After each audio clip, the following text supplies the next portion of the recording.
Hey everyone, just wanted to show you guys the front porch of the Dirksen shed to house that we made, 16 by 50.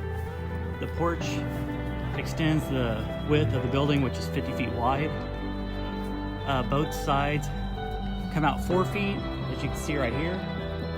And then here in the middle, it extends out 8 feet.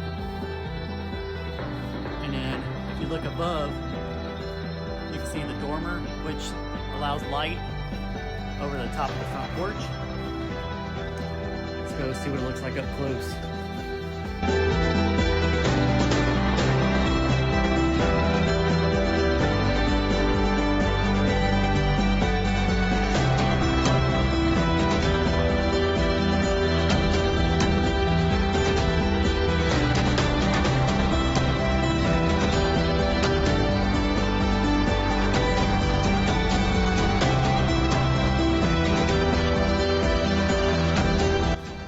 If you guys have any questions, feel free to comment below, or you can look us up on Facebook at the Crocker Homestead.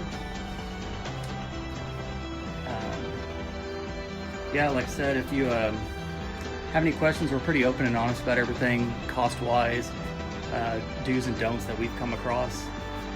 So feel free to leave a comment. Thank you for checking out the video.